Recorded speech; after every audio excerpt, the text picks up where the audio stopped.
Don't know. Fuglet. No idea. But anyway, we're back. We're back again with a new episode.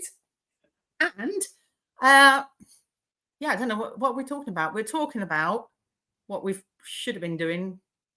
No, what we are doing when we should have been writing. That's the one. I know I get there eventually. I've not had enough coffee. Let me just have a little swig. That's all right. Leah's just sending me links on what the fuck you're going. So, yeah, as usual, I am joined by the lovely Ali Root and lovely Leah. What? You thought I was going to say something horrible, didn't you? You thought I was going to be mean. No, she's upset that you introduced a second. Yeah, well, it was more the fact you went, and Leah. Yeah, and Leah. And Leah. That's just how it is. You'll just have to take your turn, Leah. I know. Sometimes it'll be you as first, and sometimes it won't. I mean, can I just point out, it's never me first. It's always Ali first. Obviously. To be fair, she does let me come and stay rent free at her house. So, there you go. I mean, I can't offer you that. Like, you can't do it. Yeah. You can't beat it. So, you're going to have to come in second.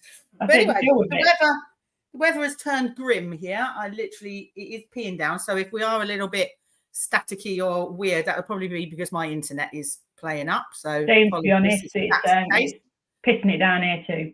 Yeah, it's got the sunshine. So you all sunny up north, and it's winter woolly, and what's this material?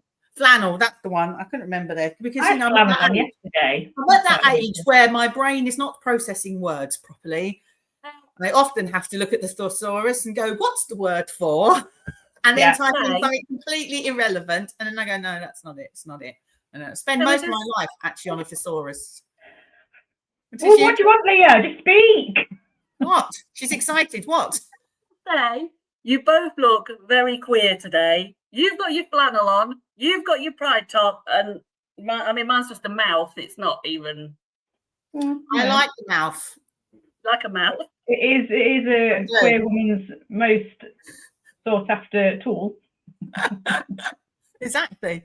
It's the best, But anyway. Ali, what have you been up to? What have you been doing? Right, well, I'll let you talk about the fact that you came over to France. After Claire came to France, I continued doing some electrical work because I am a handy lesbian when I'm not writing. Yeah. So I am putting up outside lights for my wife for when she gets home from work and it's pitch black so she can see what she's doing. Apart from that, I nearly burnt the house down the other day. That was quite bad. Well, I got so focused on what I was doing, and I completely forgot I had something on the stove. And Ange called me at work, from work at mid, and I was like, there's something I was doing. I went downstairs, and the whole downstairs was black with smoke. I was like, oh! So now, for the past 2 days, I've had all the windows open because it stinks and it's freezing cold. So that's been my adventure for the couple of days. You see, this is what happens when I've left you. I've left you alone to your own devices, and you've been stuck up in that room on your own rather than being downstairs talking to me on the couch. That's it. Where you would have been nearly burning the house down. Yeah, you would have been paying attention because I'd have been going, "Where's my food? I'm hungry." But you're still alive. The house is still there, ready for my next visit, so it's all good. Stinky, that's all. It's all good. Leah, what have you been doing apart from chatting up women in shops over fugglers? Because that's, we want to know what a fuggler is now. Oh, Claire, you've made it go all red now. I know. It's so easy, isn't it? It's so easy. What is a fuggler? Oh, right. Let's have a look. A fuggler is a plush toy. Hang on. Okay. What's on the photo? There it is. Yeah. I don't know if you can. That's a fuggler. Oh, that's grim. Yeah. Okay. So they're collectibles. It's a festive fuggler. Oh, that's a festive fuggler. Fucking festive fuggler. It's just ugly shit thing with reindeer antlers on. Seriously, if somebody bought me one of those, I don't think I could hide the "what the fuck is that" face. So is that like all the new rage now? Is that what kids want? These fucking they've been out for the last couple of years. They're very popular. Collectors collect them. They'll come in and get the new ranges. And he's like whatever floats your boat, I suppose. Well, yeah, exactly. We don't judge. Maybe we do, but and he's like those. What are they? Delulu baby things. What's some other things that everyone's going nuts about that are little similar to that? Yeah, you can't. They're pretty much an online one. Those they're called a Labubu. Labubu, that's it. Labubu. Yeah. I could not at all go into any establishment and ask for that without wanting to hurt myself physically. It does kind of have a strange name that I can't get around. Well, both of them, Fugler and Labubu. Labubu. I like to say Labubu quite often. Have you got any Labubus? They are a strange marketing concept, but maybe it clearly works because people are buying them. But you know, very workable. I'd just like to point out they are pretty much an online deal. Please look out for any that are sold in markets or anywhere like that because they will not be like health and safety tested. Maybe I should look out for. Maybe I see if I can get some. Today's health and safety lecture. No, we introduced Leah. I can have a little Claire Labubu in my little merch store and see if it takes off. I'll have a little quiz. Have a little quiz going. And can you have like little voice recorders in them where it can just sort of go fuck them and everything? Then, I think you're thinking about Build-A-Bear. They can't go that way. Creepy ass bears that can talk to you. Strangely, I'm an adult that doesn't deal with children stuff. So, but anyway, speaking of what I've been up to, there you go. I've been building a merch store. Poor old Ali had to put up with me going, what about this design? What about this design all week? But you know, it's fun. It's there. I've had a couple of orders. I'm actually surprised. I'm like, this is quite cool. So, you know, it might be my new side hustle now that I'll be just making shops on Printify and just making lots of different types of shops. I don't know where it could go, but it was fun. But yeah, I did, as Ali mentioned, I did have a little trip over to France again for my birthday. That was good fun. Her and Ange took me out on a lovely meal. We ate French. Yeah, you had snails. I did have snails again. I've had snails before, but yeah, it was nice to have them again. Snails and I don't know what's the matter with what's Leah's problem? Oh, she got the ump because she weren't there. Oh, because she hasn't got a passport. As Ali would say. Hopefully, it should be here soon, shouldn't it? It should be. So she should be able to come for the next visit. But I have had a couple of messages saying it's been accepted and they're printing it. So you'll get it ready to soon then. Nice. Yay. She'll be on the plane with me. I'll be going, I don't know her. Can she sit somewhere else? I'll be like, wait, come in, I'm staying with you. Stuart, Gary. I don't know who this person is. Who's this person sitting next to me? I bought both seats.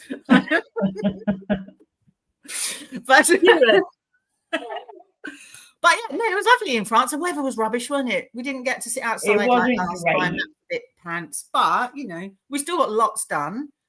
We've both got new books on the go, so that's good.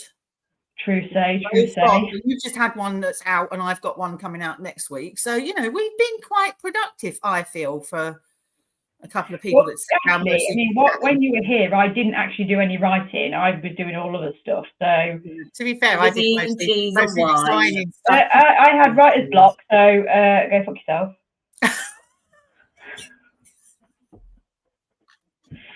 But I do not have writer's block anymore, so it's fine. There's the 18 certificate.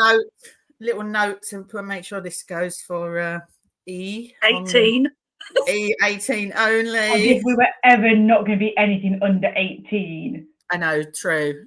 I'm trying not to be sweary, but I just can't help it.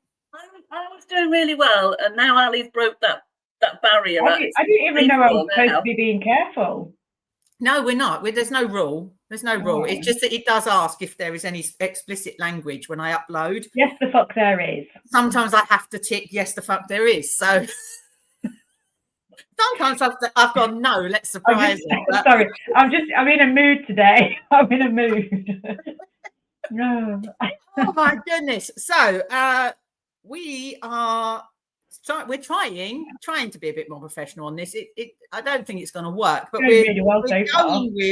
we're going with having guests on, and we've got one. We got someone who's lined themselves up to join us again. So you know, it's a second guest, and they're now writing to each other in the private chat line. So I'm just ignoring. I'm going to be honest. I didn't even know we could do that. Well done, Charlie. Thank you very much. You see, because me and Charlie use this for our football podcast as well, so we know all the little hacks for it. So yes, if you hadn't guessed, we have Charlie Geoffrey, who is I'm going to now click and bring in. to the stage. There she is. Hi, Charlie Geoffrey. And she's got her microphone turned off, so if we could just flicky that one on. Hey, hello. Yeah, Leah. dogs woofing, usual interference from canines. That's all right. We have that from Leah, so it's all good. Matt tried to tell us to stop barking. It's unbelievable. She's got a woofy dog. Does the weary cow woof at you? Well, she doesn't, but her woofy does. Being. There you go. There is the woofer. There you go. Everybody has got woofers apart from me. In their room with their other mother and a shed load of biscuits. So hopefully they're going to be quiet for however long I'm with you. Well, if they're not, we don't mind woofers joining in. It's part of the show, really, because everybody but me has a woofer. Oh, that's another slogan, isn't it? Everybody but me's got a woofer. I'm not quite sure what that. Well, do they now? I don't know. I'll make it work somewhere in one of my merch shops that I'm going to set up. I don't know. I've gone completely merch mad. So, yeah. So, Charlie, how you been? What are you up to? Very good, very good. I'm editing like crazy at the moment. My second book is out because if you didn't know, my first book.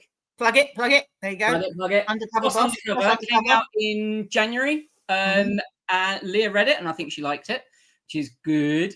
And then the second book is coming out. It's called Finding Rory. I'm doing a cover reveal to my newsletter subscribers today, hopefully, if I get my backside in gear. Woo! It's a very, very pretty cover. I do like it. And again, Leah has actually done a sneaky first read of that book, and she quite liked it. She does. The only reason why Leah is friends with any of us. Do you know what I mean? I feel used. I mean, this is a different type of friendship for me. I just want the books, Yeah. It is nice though, particularly as a new author, because I know you're all very, very experienced and have got oodles of books, but as a new author putting your second book out there, it's really nice to have somebody experienced and who knows the genre to cast their eye over it and go, you're on the right track, that's a load of crap, whatever. So I do very much appreciate your feedback. You're going to give her a really big head, Charlie. Anything was a load of crap.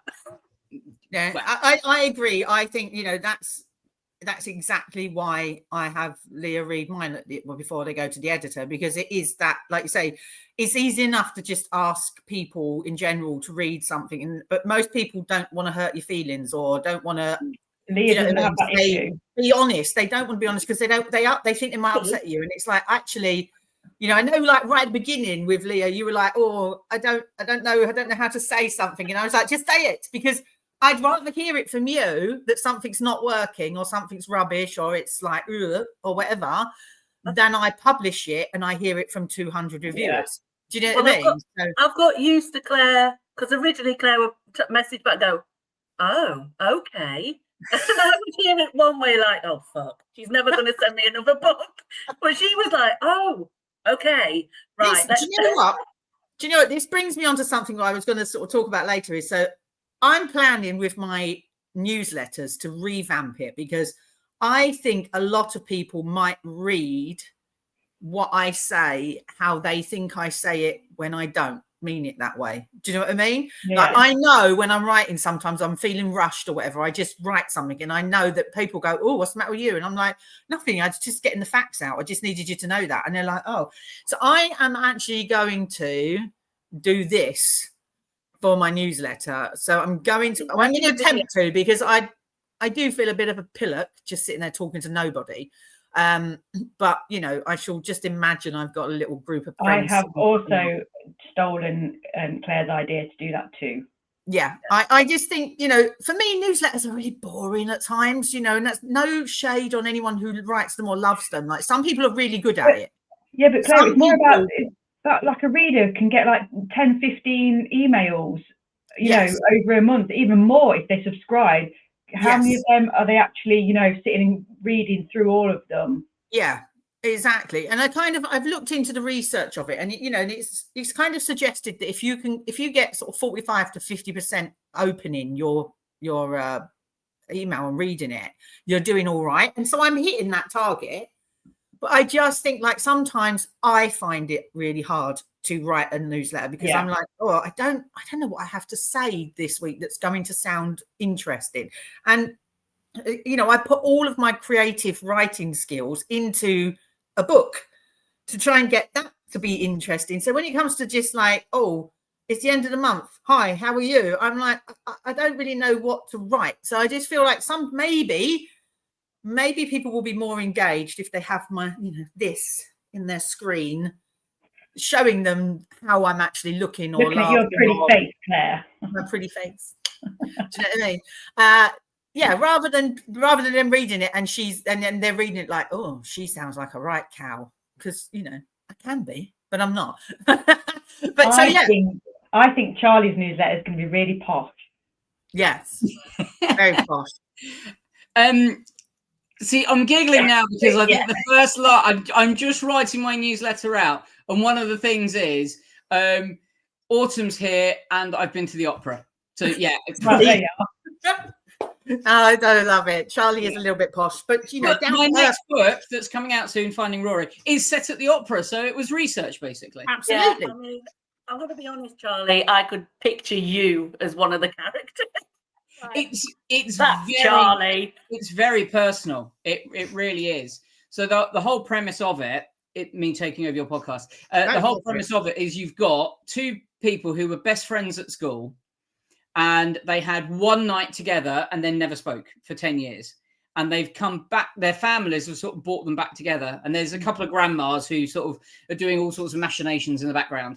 And one of them, Rory, who is very, very close to me, although she's slightly slimmer and a bit more handsome, is discovering her gender identity through the story. Oh, cool. So it's that whole thing of, is she trans? Is she bi? Is she, non-binary? Is she a butch lesbian? What, she's been forced into a box. As I think many of us who have worked in corporate jobs, you're told, don't be too butch, you've got to have your hair long, you've got to be a bit more or be a bit more girly, Charlie, and we've all heard that, and it's her sort of claiming herself. And throughout most of the book, she's like, no, I don't want a girlfriend, I don't want to, I just need a friend. And of course it's a romance, so that doesn't last very long. But it's really nice. But yeah, there is a lot of me in it. It is a very, very personal book. It doesn't push into a relationship still. It's really nice because it builds, like you said, her understanding herself more, but she's also got the support. So even though they know they probably want to be together, it doesn't rush straight into that. It builds it all up so that they're ready for each other, basically. It's very good. I did say to Charlie straight away, I was like, I'm loving this. Pretty much from the first chapter, I was like, this is my kind of book. Love it. When's it out, Charlie? Well, I was hoping October, but it might be a bit delayed. But yeah, I got some lovely feedback from Leah. I got a screenshot. Where the fuck did they get swimming costumes? And I'm like, oh yes, no, where did they? And you have to go back and rewrite it. Well, you see, this is it. This is what happens, isn't it? You send it out there. Because I think sometimes our brains are a step ahead. And so I do it with text messages. I write text messages sometimes, and then I go back and read them about an hour later, and I'm like, oh, I've left out 4 words. Yeah. Completely, like there's no context as what I was talking about there, because my brain was well ahead on what my text should end as. And I think, me and Ali both have Linda as our editor, and some of the comments that come back they're quite amusing. That very amusing. You have to be like, take it all with a pinch of salt, like this is what I'm paying her to do. Because she's never mean. She's not a mean editor, but she will point out, obviously. Well, I sent twice already in the last paragraph. I sent Linda and I sent Leah my what's supposed to be my Christmas novella coming out at the beginning of November this year, and both Leah and Linda came back saying, "Oh, maybe it feels like a bit short, a bit thick." So I was like, "Well, fucking hell, it's out in November." So I've literally spent the last few days taking it from 40,000 words to 75,000 words. So now it's a full fucking book. Holy heck, that is a massive. That's not just adding in. That's like almost a rewrite. That's like. But I've thought, well, if it's too short, I'll make it as a chuffing book then. Well, sometimes you have to do this, don't you? But yeah, they don't like it short. I got told off because my epilogue wasn't long enough, and I had to go and add that. And there just comes to a point where you have to stop writing. Yeah, You just can't continue the story on forever. There are books like that, aren't they? Where like you've just loved writing them and you've just kept going because you're like, I just want to know the next bit to it. I just want to know the next bit. But the next bit's going to take you to something else, which is going to take so you have to cut it at some point. And then you'll get people come back to you and they go, I wish I knew more about science. Well, yes, so do I. So do I. But I couldn't write it. I had to stop. That's a whole new book. That's a whole new book. Because, you wouldn't, if I kept going, you wouldn't be able to afford the paperback. It'd be about 40 quid to print it. Do you know what I mean? Like Ali's new book, when it fell through Amazon, just kind of went boom. I know. You got me a little bit worried. That was quite funny. You were like, oh no, have I uploaded it twice? I know, I thought, shit. You do have that little panic, don't you? And it made me go and check mine. And I was like, 400 pages? What is in this book? I don't recall it feeling that long, but whatever. I think, it's all good fun getting to the formatting and editing. I think it's all right, Leah. Read it and then tell me if I've made a gross mistake somewhere. Yeah, it'll be all right. It'll be all right. Charlie just needs to finish editing and get it to the editor. And set a date. Yes. Yeah. And write my newsletter and sort my market the book. Exactly. There's all of this. It's all, as you're finding that there's more. It's not about writing the book even. Writing the book is the easy part almost. It's all the rest of it that you're just like, oh God, I don't want to do this. Can I just put it out into the world and someone will find it?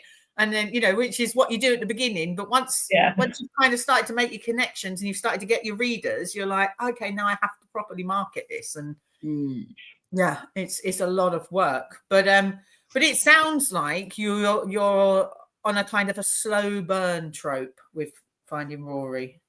Yes. Yeah. So it's slow burn, actually I need to write that down. Yeah, slow burn, friends to lovers, second chance. Lovely. Yeah, note this all down, Charlie. This is me perfectly covered in post-it notes. I must remember that. But it's really weird being an author in the genre that we are, because you suddenly pick up I've just picked up a post-it note from a Zoom I did yesterday with people who will remain nameless, and it just says nipple clamps. Excellent. That's like a great Zoom. We will leave that with no context, but it's very bizarre, the sort of notes you write yourself and the conversations you have. Absolutely. But we will perfectly segue, see how I did that with what your tropes are, into tropes. Like we're talking about tropes. And because I got to admit, when I started writing, I didn't know what a trope was. I had no clue what any of these things were. I basically read murder mystery and that was it. And then I kind of picked up a few romantic sort of sapphic books just to sort of, because they were sapphic, and I was like, oh, that's interesting. But I didn't really have any concept of what a trope was or why they were interesting to people or, any of that stuff. And now every time I go online, there's like a new trope been invented. And I'm just like, there was one the other day I saw, apparently if one character lifts the other's chin, that's a trope now. What?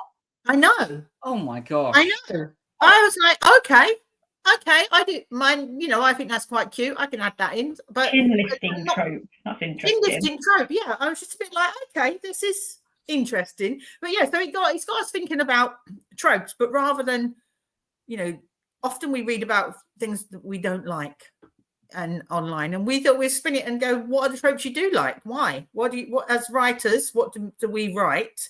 Why do we like writing things? Because some authors will write the same trope, like that's all they write. Do you know what I mean? Yeah. And others, like me and Ali, are all over the place. We just write the story that comes. So it's like, what makes you pick the trope you've picked? And then for Leah, it's what tropes are you like drawn to more? Yeah, when you're reading them, kind of thing. Or is there? Or are you just like a pick anything up and?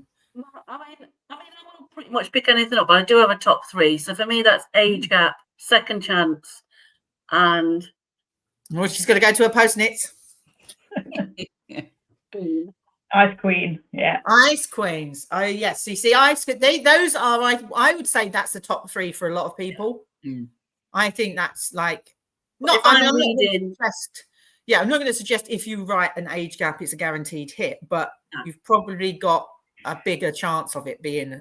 Me and Crystal, when we were doing a Rambling Lesbians episode, we did a poll actually on everybody's favourite tropes, and I believe that age gap came out at the top. Ice Queen, I think, was number 1. Everybody likes an Ice Queen, and then it might have been Second Chances. The least favourite was pregnancy, funnily enough. So obviously that's a bit of a, people are a bit about that, but Ice Queen was number 1. I just find it fascinating as to what is a trope. Do you know what I mean? Like, I kind of get age gap, Ice Queen, Second Chances, but then pregnancy as a trope, like, for me, that's just a plot point. Like, it's just a storyline. It's not the story necessarily. But I don't know. Maybe there are stories that are just all about somebody being pregnant. I think it is usually where, you know, one of the characters will end up falling pregnant and has just left their abusive husband or something, and the other character comes in to kind of save them and they end up becoming a family. So I think it's more that rather than. I think that's what I was going to say. Is that because of that? That's how it starts. See, I kind of think, isn't that like found family? Found family for me, trope, isn't it? It's like, found family for me is more about when a character has kind of their blood relatives have cast them aside and they find their family within the queer community. That's what I would say is found family, that I would interpret it anyway. Yeah, I think it's quite interesting because I think people do interpret them differently, and so sometimes I think that's why you can get somebody reads it and goes, "Oh, this didn't hit the spot." Yeah, I think maybe their idea of what the trope was is different to maybe what the author thought or other readers think. But I mean, is there like a trope where you guys really, really love writing it? I love writing butch femme. I mean, that's basically me and my wife. And there is a lot of people who like that. And I think particularly when you're just starting off, you write things that you know about, can identify with, and have some sort of authority. Also, I hate researching stuff. So, you know, for the first few years, everything I write is just going to be things that I do, things that I like. You know, that's fine. Because I haven't got the patience to go and look into anything else. But I think when it becomes a trope is when it's like really particular to the book. It's really important within the book. If you just got a pregnant character, or they get pregnant at the end of it, or it's a bit of a side thing, it's not what the book is about. Whereas, like, you know, looking at some of our books, if you've got friends to lovers, which I know Claire's, I can't remember if you've done one, Ali, but that is the entire premise of the story. I love how you're sitting there going, have I? I don't remember most of my books. That's the problem. I have no idea. But you've got that. It's part of the story because they were friends. They know each other. They've got that intimacy, and now that intimacy is changing. So it's intrinsic to the book. Whereas there are some things that are just not, like, I don't get the whole chin thing. That's not an intrinsic. I don't. That's what I makes thought. Their relationship. Yeah. You know, whereas I normally age gap, it's got to be an issue. If to be an age gap, it's got to be an issue. They can't just be age gap and then nobody talks about it or worries about it or deals with it. To me, that's not a trope. That's just a characteristic of the characters. It's got to be intrinsic to the storytelling. It's an action, isn't it? Rather than anything, it's something somebody's doing rather than it's the baseline of the actual story or their relationship. It's not. It's a movement. I'd only say it's only recently that I've actually started thinking about tropes, because very much like Claire, when I started writing, A, I didn't know about them, and B, it didn't occur to me. I literally wrote the story that just came into my head, not thinking about the trope at all. It was only afterwards that I was like, oh, okay, that is Second Chance, you know. Now maybe I do think a little bit about the trope as I'm going into the book, but I wouldn't say it affects where the story goes, to be honest, because the story just is there and it is what it is. So basically, instead of you thinking, right, I'm going to write an age gap, you're just writing a story that's in your head, and it just happens to be an age gap. Absolutely. Yeah. I'm often, I get to the end of the story and then I'm like, oh, what tropes fit with that? Yeah. Do you know what I mean? So like, I never sit down and go, well, once I sat down and was like, I'm going to write an age gap, and that was Scarlet Fever, just because I thought, let me give it. Everyone was talking about age gaps, and I thought, okay, let's give it a go. But I'd never. I did give it a go. Yeah, I did. And but yeah, I don't ever sit down and go, right, I think I'm going to do. I think I'll do a second chances now. Yeah. Do you know what I mean? So because for me, the characters and the plot just arrive. Yeah, same. And I start mulling them over, like at the moment I'm writing the third book in the Chances series. So we've had Nora and Gabby in Last Chance, and then we've had Sammy, Joe and Daisy in Take a Chance. And now I'm doing Chances Are, which Charlie helped me come up with on our long drive back from Manchester once. And so Chances Are is Allegra, who is Sammy Joe's best friend in Take a Chance. And she's met someone who does happen to be older than her. And there is going to be a slight issue, but it's going to be more from Allegra's point of view, because Allegra feels maybe like she's not mature enough to be with this very grown-up woman who doesn't see what the issue is. And so yes, it is an age gap, but I didn't originally go, I think I'll write an age gap about Allegra and she'll meet somebody older and blah, blah, blah. I just knew I wanted to write Allegra's story. And so I just started writing it.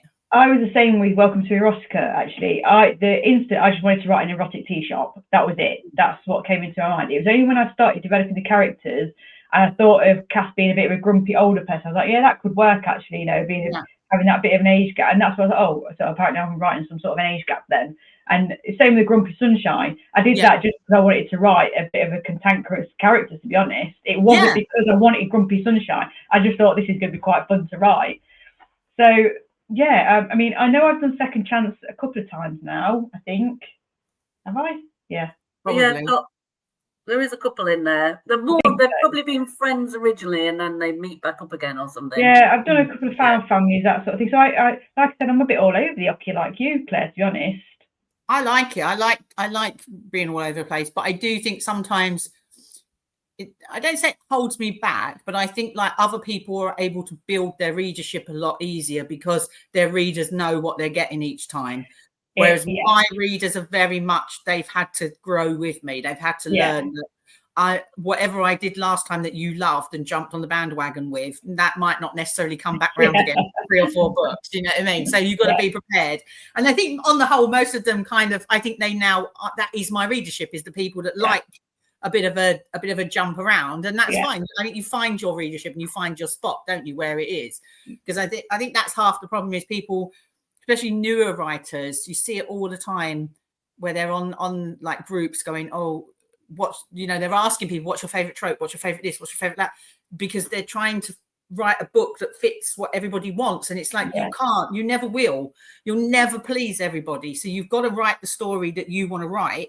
And if that happens to be a particular trope, go with it full steam ahead. Do you know what I mean? And use it to market it. But I struggle with Ice Queen. I love reading it.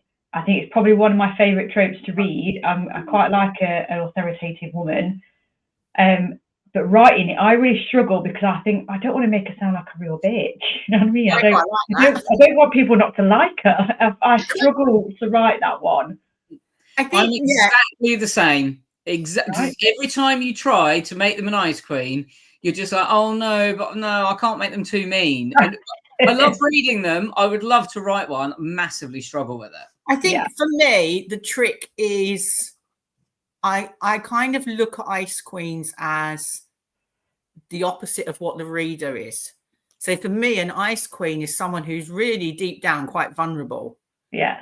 And a little bit fearful and a little bit, they have to be in control because something has gone on in their past where they can't trust other people to be what they say they are. And so they have that wall up. And so if I write it from that perspective, so when they're being a bit bitchy or a bit mean, for me, they're just putting their wall up. They're just protecting themselves. And as long as you kind of can express that to the reader, that that's what's happening, you can kind of keep them warm, if you know what I mean. Like you can keep them warmed up and softened. And then you gradually let that out with the person that they're falling for. And that's, I think, the trick to getting an ice queen written, rather than concentrating on them being mean.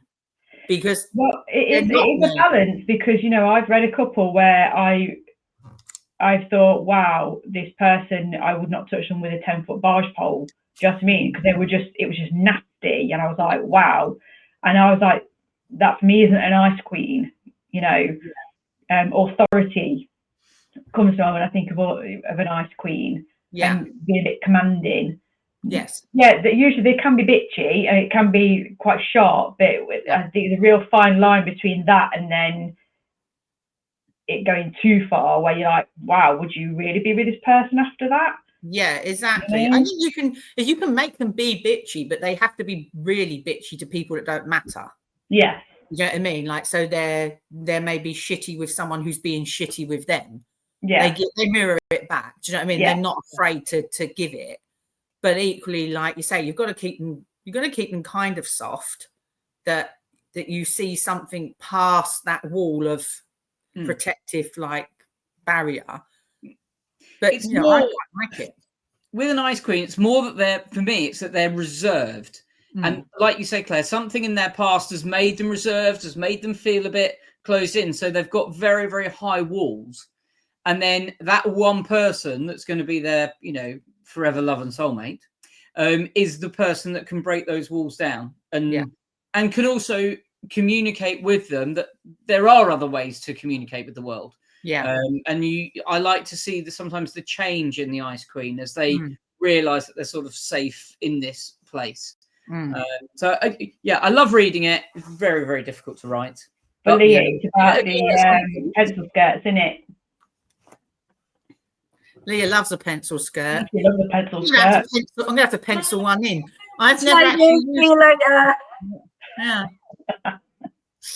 Might have to go a bit more on the descriptions now. Not a trope, it's fine. Just a personal preference. Nice little pencil skirt, nice shirt. Oh, shirt? Blouse? I don't know, really. Yeah. I guess it depends on which character it is that's wearing them, isn't So it? it's either like CEO or like sexy librarian you're going for. Well, you know, that's definitely going down the ice cream route. It's definitely going down the ice cream think about it. There's certain jobs, aren't there, that fit with ice queens as well, which totally. I don't know, are they a little bit stereotypical? I don't know, because I mean, I've met people who work in Sainsbury's that would fit the ice queen bill. But I don't think that works, does it? It's that. You know what I mean? But exactly, it's not quite as sexy when they just work at Lidl. Well, it's usually high-powered women having to fight against high-powered men, isn't it? Yeah. It's usually them having it's definitely more to an ice queen than just they're a bit bitchy or mean. I do, Claire, please write an ice queen where she works in Sainsbury's. This is your mission to now write a story about sexy ice cream. I almost did it, kind of in Forget It. She does work in the supermarket, but behind the scenes, in the office. But in the office. She don't want to on the shop floor. She works in the office. She's in the office, and she. I want her to work in the produce section. Yeah, I want her on the till. I want her on the till. I want Doris on the till. She's an ice queen. She takes no shit off those OAPs as they come through with their tokens. And my God, you could have Doris and Bunty working there with her. Oh, that's brilliant. Honestly, do people know? People don't know about Bunty, do they? They don't know. That's a little bit. So Bunty, basically, I get a bit sick and tired of scammers in my inbox, and I went through the phase of telling them to clear off, and then I went through a phase of just blocking and ignoring, and then I thought, you know what? Why don't I just play with them? It's fun. So I did this one night. Me and my friend Dorrit was sitting there. And this one popped up, and I just created this character that I was going to be, and it was Bunty. Well, the character wasn't Bunty, but the character was in prison with Bunty, and she was using Bunty's phone.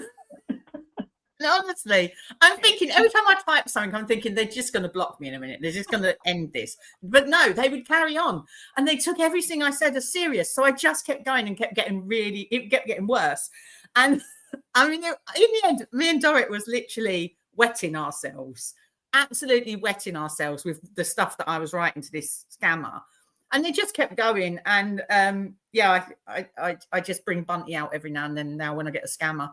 And Bunty gives them what for. The last time Bunty was cannibal, wasn't she? Yeah, Bunty's the flesh eater.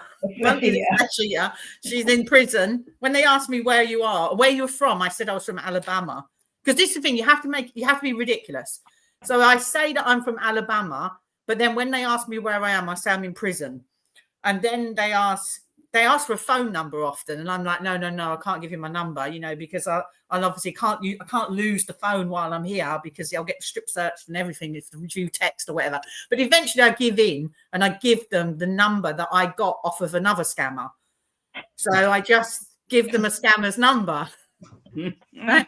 And I did it the other day, and this person come back and she said, "Where are you?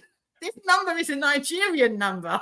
So I said, and I just straight away, I didn't even argue. I went, "Yes." And she said, "But where are you?" I said, "I'm in Lagos in prison." And she blocked me. I thought that was what it took. I had to go that far for her to, she clearly must have been another scammer in Nigeria, maybe.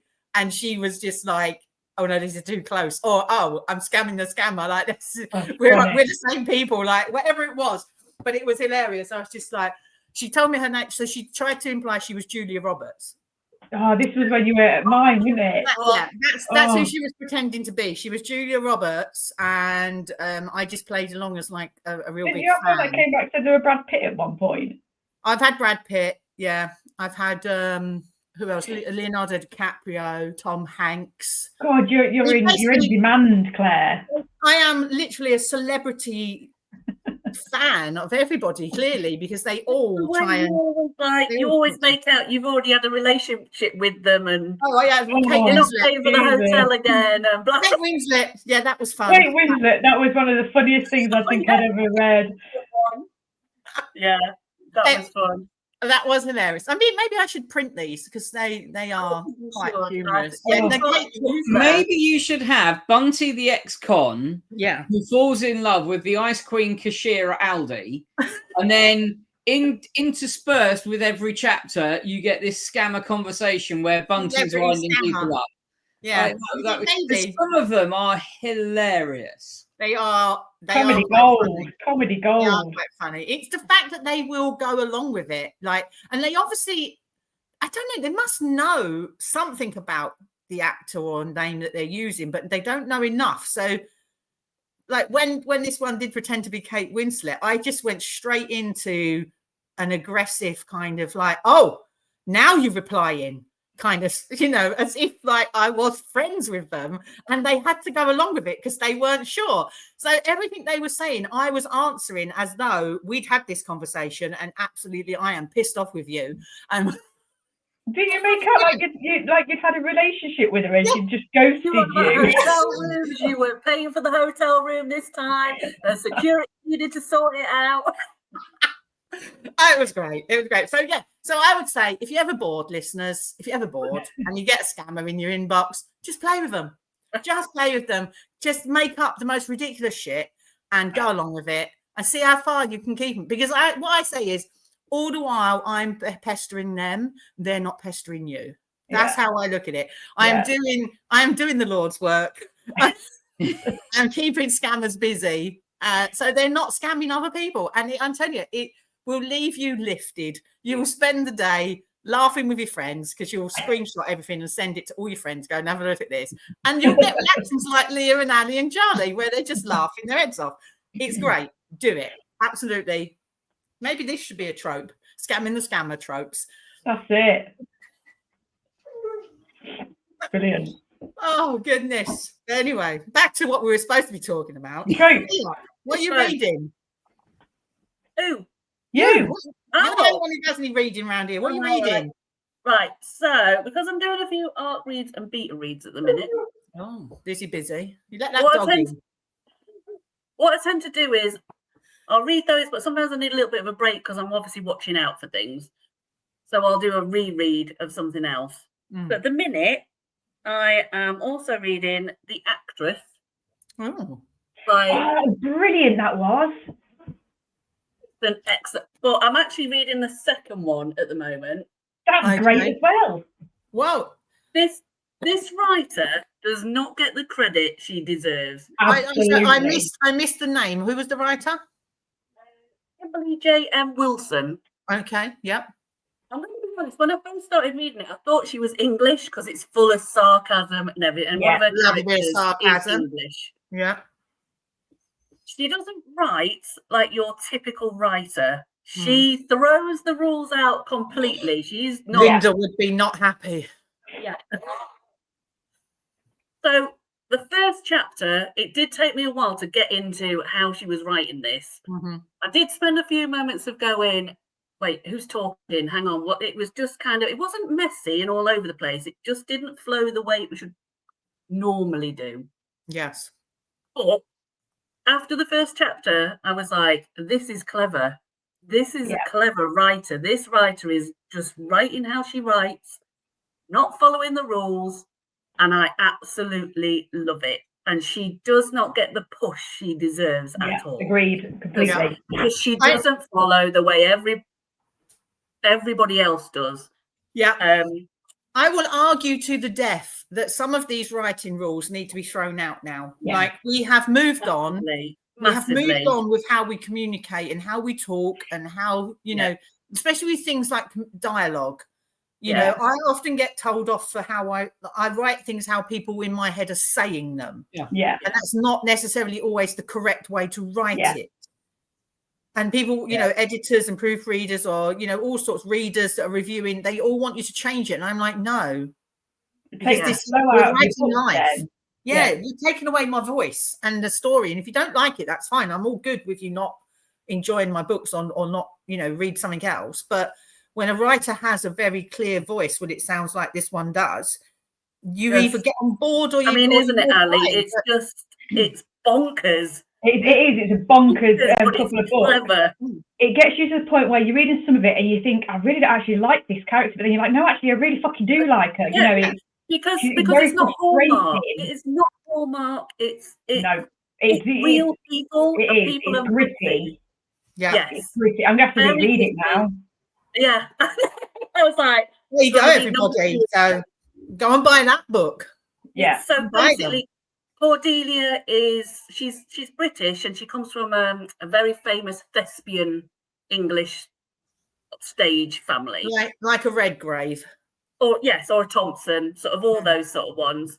But she ends up in Hollywood. I'm not going to go into all the background because there's a lot of stuff going on within the family. Again, like Ali said, some of the characters you go, no, you're a bitch. Yeah. You know, and she's your child. But then later you go, not as bad as I thought you were going to be. And then she flips it back again. You're like, no, you are a bitch. I don't like you. So the main character she's got OCD. She's got other stuff going on. She doesn't see the world the way people expect everybody to see the world. And then she meets this other actress who basically, again, sometimes I kind of go, God, she's a bit of a bully to her wife. Yeah. And then in the next breath, you're like, oh my God, they're so sweet together. And they absolutely love each other. But she doesn't put up with Cordy's shit. Yeah. Book one, I was a bit kind of like, okay. Book two comes along. Cordy starts standing up for herself more. Yeah. It kind of flips it back again. Yeah. But it's just, I mean, I've spoken with this actress, this writer on and off. And I genuinely cannot push these books enough. They really need to be out. Stick a link on when you do when you post this on Insta or something. Stick the links on send books because they should be. What I need to do a little bit more as well is link the people we've talked about, like the books we've talked about. Yeah, good plan. I do have one more because I read this. I told you, listeners, we're trying to be more professional. See, we're trying. Finished it the other day. So it's called Everything We Never Said by L.A. Wright. Yeah, I've read that as well, I think. Have I? I think so. So again, another messy book. I mean, I love messy books. I can't do Hallmark. I can't do sappy. I need the people to be real because I get quite empathetic with them and I want to feel all those emotions. Yes. This book was a roller coaster. Again, I was a bit like, I'm not sure I'm going to like this because it was very much about the main character and her husband when her husband cheats on her. And I was just like, I don't know if we're going to meet the other main character that she's supposed to be like reminiscing about.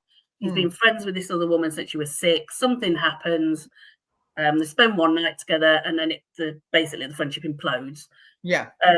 So she goes off on a journey to try and find her. But she starts remembering and realizing actually there was something more to their friendship, but she kind of always pushed it to the back. So she's like in Australia, she goes to the UK, she ends up in Canada trying to find this woman. And I think I pretty much spent every emotion that could be there. Nice. And I got to the end and I was like, I'm really glad I carried on with that. Because like I said at first, I was like, I'm not sure I'm enjoying this. But again, sometimes you just got to plow through and get used to the writing. But yeah, that was a really good book, that one as well. So I've had a lot of emotional books lately, and then all the stuff you keep shoving on me. Shoving on her. Shoving on her. Can you believe it? Okay. Shoving on her. Listen, if there's anyone that would like to beat a read and doesn't give us grief, anybody who wants to replace Leah, we lose my spot. Space on the podcast, no problem. Yeah, but lose my spot. So, Charlie, other than editing your new book that's due out any time, are you writing anything else? Well, I'm desperately trying not to write the next book. Because I get distracted very easily, because in my mind this one's now written, I've finished it, it's done, and my brain wants to be on the next one, and there's like 2 or 3 stories that are battling each other, because I did promise Leah an age gap. You'd be shoving it on her, so don't bother. Sorry, no, Ali just needs to sort me out. What that was the promise in Manchester. Which one am I going to do? Age gap. Right, okay. I mean, you tried to get away with it by saying the erotic porn tea shop was an age gap one, but I was like, nah, I want a proper one. All right. This is what we were saying about tropes, that some people have a very specific set of rules of what a trope is, and other people is a bit more blurry boundaried about it, isn't it? Is I can write it, Leah, but I can't guarantee it will be out in the next 2 years. No. So let's go back to Charlie and see what Charlie's going to have one done. So the next book that will be coming out is the second in the holiday park series. So my first book was set in a not a caravan park, in a luxury holiday park. I don't know what you're talking about. Yes. So with lots of lovely little, oak log cabins and forests and things like that. Anyway, the character in that, one of the main characters had a sister, and it's going to be her story. And it's Charlie, can we just talk a little bit of how horrified you were when everybody said, "Oh, it's a caravan park," but you're like, "No, it wasn't. Not a caravan park. Not a caravan holiday park." But it's very interesting talking about tropes and talking about that. Is, as a writer, we cannot dictate what our readers bring to a story. No, not at all. And that's why it's sometimes it's quite important to remember that when you're looking at reviews and this, that, and the other. And do you know what? If people want to envisage it as a caravan park, that's absolutely fine. It isn't. I love a caravan. So that's going to be a sort of toaster oven coming out. That's quite nice. But the problem is I've got so many stories that I want to tell. They're all sort of fighting for space. Well, this is the thing. Don't forget about the anthology as well. Yes, she's done that. She's already done. No. Yeah, that's done. It's actually slow coaches. I've still Leah's read that as well. Sorry, I shoved it on her. You shoved that on Leah too. I'm going to shove mine on her soon because it's nearly finished. Because my anthology is getting kinky. Well, my anthology piece is going to be a short story about 2 characters I've already written about. So it'll be. I'm doing the same. I just haven't started it yet. Yeah, I think but to be fair, you're the kind of person, though, Ali. You'll sit down tonight at 7 o'clock and you'll have that written by 10. And you're like. Flipping heck. It's only 10,000 words. Only 10,000 words, exactly. You'll have that done, no problem at all.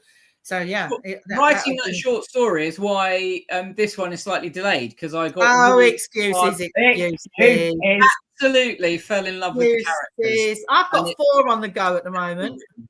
I've got 4 books that I'm writing, but one, I always start them, get a bit blocked, move on to another one, get a bit blocked, move on, and then eventually one of them will be like, nope, that's the one that we're going with. So yeah, that's how this is why I can't plan a Christmas story, because if I was doing a Christmas story, I'd have to be writing it now, and I don't have a Christmas story in my head to write. So the only thing I could potentially do is just put snow and jingle bells into the one I'm writing, which doesn't really make it a Christmas story. It just is a story set at Christmas. And so I'm not bothering. With Christmas, I can get in it quite easy because I love Christmas. So it doesn't take very much for me to slip into a crimbo kind of mood. Yeah. I think that's the thing for me is, again, I think Christmas is almost a trope in itself. Oh, yeah, I think so. You know what I mean? And like for me, I can write books that are set at Christmas, but I think the Christmas trope is a little bit more magical, hallmark. Yeah, so it's really all of it's involved. We love each other. We've literally met on Christmas Eve and we're married by Boxing Day. Do you know what I mean? Like it's as every good lesbian relationship goes.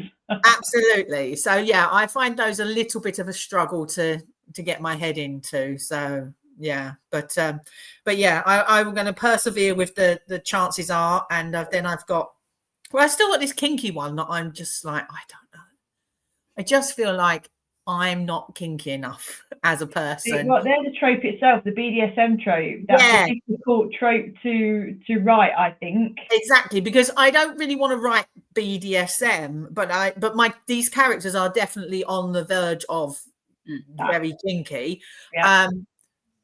And it's that thing of like getting the line, isn't it? Of like, I don't want to write it and then get it wrong because it's not something that I'm particularly interested in. So that means requiring research and asking people and stuff and using their experiences and opinions, which again, that's their experiences and opinions, and it might not be what somebody else's is. So I think it's a very difficult line, and I will tread carefully while I write it. And if I finish it, I'll finish it. And if not, it will never see the light of day.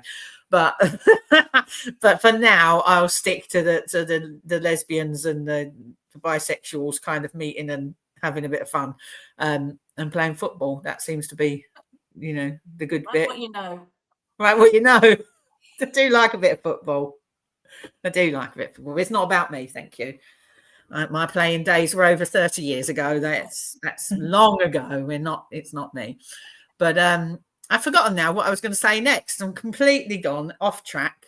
What was we talking about? I know. But can I just point out that it was Leah that brought up football? Normally she's the one telling us off for talking about football. That is true. She's normally trying to shut that door right down. But I'm still determined she's coming to a game with us when we get up that way. But I'll go if Ali goes. Well, I'm possibly going over to Claire's in October, end of October, so I probably will do. No. Now it all comes out. Yeah. So no. No. No. Another one. Can I just say that also while Claire was in France, because we all need to know that, it was also her birthday, so we had a little video chat of wine and nibbles and and then those two started talking about football, so Ali and I started messaging each other. It's rude. Having our own chat. Rude. It was my birthday. That means I was entitled to talk about whatever I wanted to. Which you did talk about whatever you wanted to, just we weren't listening. Yeah. And also, might I point out that Leah bought me a birthday cake with a candle that she blew out and then she ate. I think you blew it out. I didn't even leave it 5 minutes. Yeah, it was gone. 2 bites and it was gone. I was like, didn't even get a nibble. It was the thought that counted. I mean, actually, I didn't go out. My partner went out, got you muffins. Oh, Rog bought them up. Hang on, muffins? Oh, you muffins? Leah. How many muffins did I not? I didn't show that photo, did I, of how many boxes he came back with? Oh, it's all coming out now. That's it. There's me thinking that you've dutifully gone out and got a little cake, just for Claire's birthday. And now we find that you're, subbing out your tasks and eating multiple muffins. It's just rude. Multiple muffins. And on that note, ladies and gentlemen, we're going to say goodbye from us because we've hit the hour mark and we don't like to go over, even though we probably will carry on chatting in a minute. But as for you, we are saying goodbye and we will catch you next month. See you later. Bye-bye. Bye. Multiple